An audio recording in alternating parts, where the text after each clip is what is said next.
चलो question number 12 करेंगे।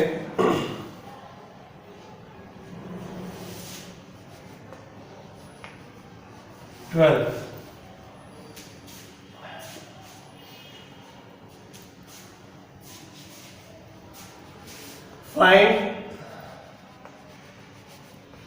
Gravitational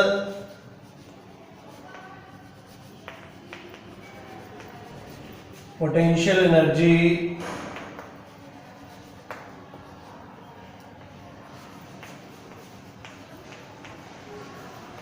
of the system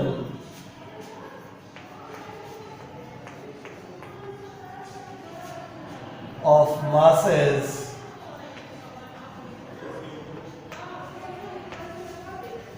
as follows.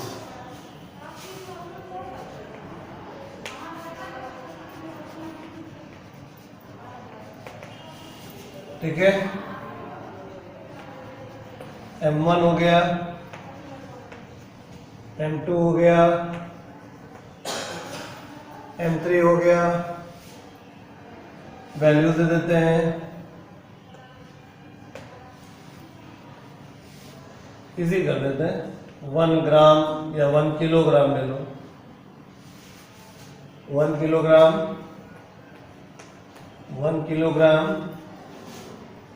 And 1 kilogram. ठीक,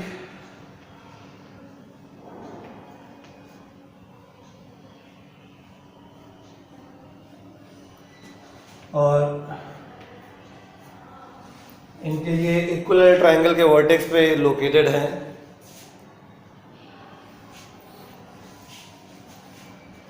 ठीक है,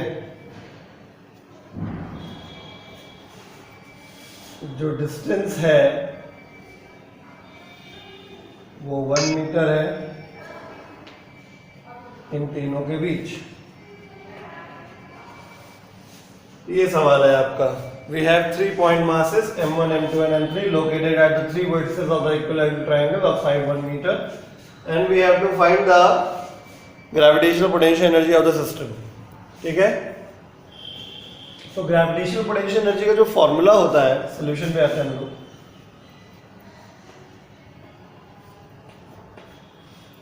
हम जानते हैं 2 पॉइंट मास सिस्टम के लिए ग्रेविटेशनल पोटेंशियल एनर्जी का फॉर्मूला होता है माइनस का G M1 M2 upon R square. Minus G M1 M2 upon R is the formula for gravitational potential energy of 2 masses. अब यहां दिक्कत क्या है, 3 मास हो गए, तो इसके लिए करना ये होता है कि आप 2-2 मास के जितने पेयर हैं उनकी अलग अलग पोटेंशियल एनर्जी निकालेंगे। नहीं समझे? तो इसको जैसे यहाँ पे 3 मास है तो 1 2 यानी U12 कर देते हैं, तो ये होगा। ठीक है, ठीक,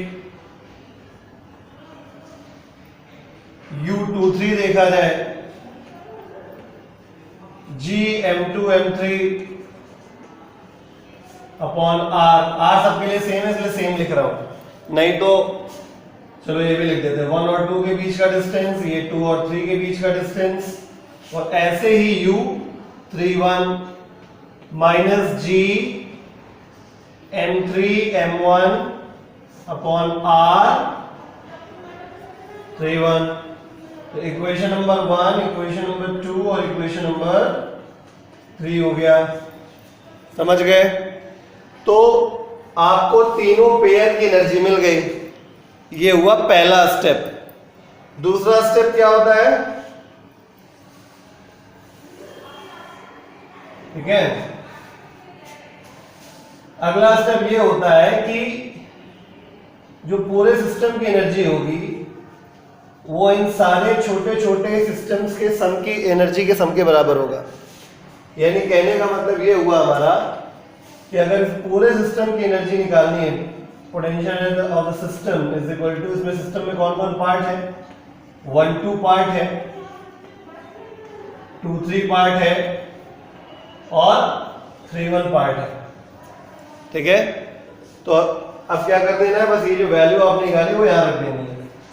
from first, second and third. छोटा सवाल है, आपको एक एक स्टेप इलेबोरेट कर रहे हैं, इस वजह से आपको लेंथी लग सकता है। अदरवाइज देखा जाए ये फॉर्मूला तो एक ही लिखा है, बस ये 1 2 के लिए लिखा है, फिर आगे 2 3 के लिए लिखा है, आगे 3 1 के लिए लिखा हुआ है। तो हम क्या करें, तीनों की वैल्यू रख देते हैं। Potential energy of the system is equal to minus का G अपॉन R, देखिए सबसे कॉमन हो जाएगा, ठीक है। चलो माइनस G कॉमन कर लेते हैं फिलहाल। ये हो गया M1 M2 upon R12 plus M2 M3 upon R23 और M3 M1 R31। अब हमने क्वेश्चन ही इतना इजी लिया था कि बहुत आसान हो गया सॉल्व करना। Potential energy of the system हो जाएगा -6.67 इंटू 10⁻⁻11। जो M1 M2 है वो 1 1 है, तो 1 इंटू 1 1 रहेगा। M2 M3 भी 1 1 है, 1 इंटू 1 1 रहेगा। M3 M1 भी 1 1 है, तो 1 रहेगा, यानी सब में ऊपर 1 आना है। और R12 R23 R31 भी 1 है, यानी सब में कुल मिला के 1/1 1/1 1/1 ही आना है, यानी कितना आ गया 3। बस मल्टीप्लाई कर लेंगे। Potential energy of the system is equal to minus 7 का 21 के यहाँ से लगे 2 और 6 3 18 2 20 यहाँ से लगे 2 और 6 3 18 2 20 18 2 20। हाँ ठीक है,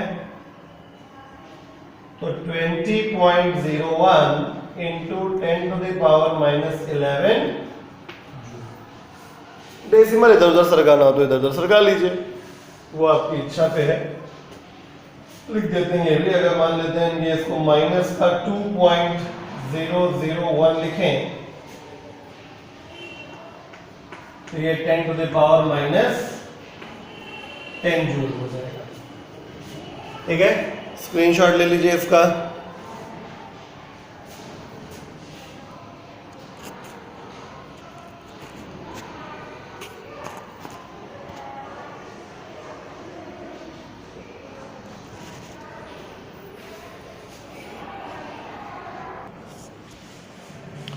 चलिए अगले क्वेश्चन पे आते हैं, इलास्टिसिटी चैप्टर से।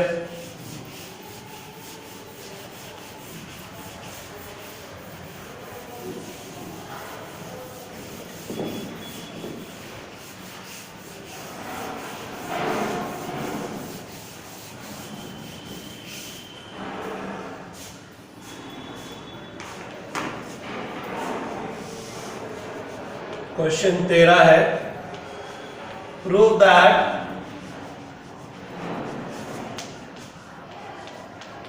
steel is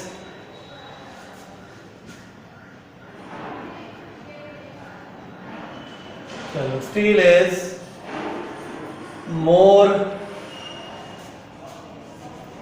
elastic than rubber. Prove that steel is more elastic than rubber, ठीक है। तो माय डियर यहाँ कंपैरिजन की बात हो रही है, ठीक है, कंपैरिजन की बात हो रही है। और कंपैरिजन में एक बात बहुत साधारण रूप से समझी जाती है, कंपैरिजन हमेशा बराबरी वालों में होता है, कंपेयर हमेशा बराबरी वालों में किया जाता है। मतलब ये है कि अगर आपको स्टील और रबर में कंपेयर करना है तो आपको स्टील और रबर बिल्कुल एक जैसा लेना पड़ेगा, ठीक है। तो कहने का तात्पर्य ये है कि मान लेते हैं कि हमने लिया 2 केसेस, ये आपका रिजिड सपोर्ट, ये आपका रिजिड सपोर्ट।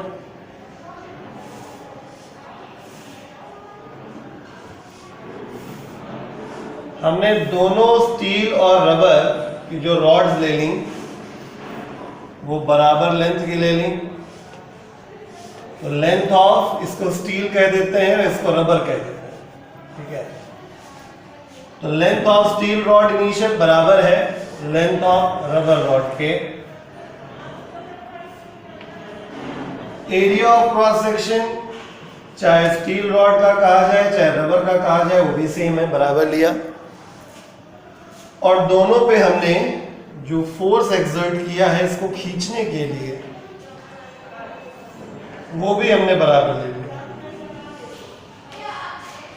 तो अपने स्वभाव के अनुसार, अपने नेचर के अनुसार जो स्टील होगा उसका जो इलॉन्गेशन होगा वो थोड़ा सा कम होगा in comparison to rubber.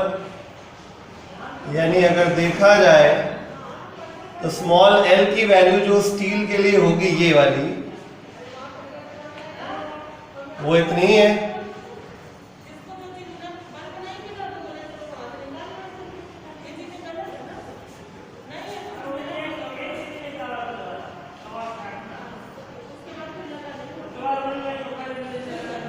Rubber में क्या होगा?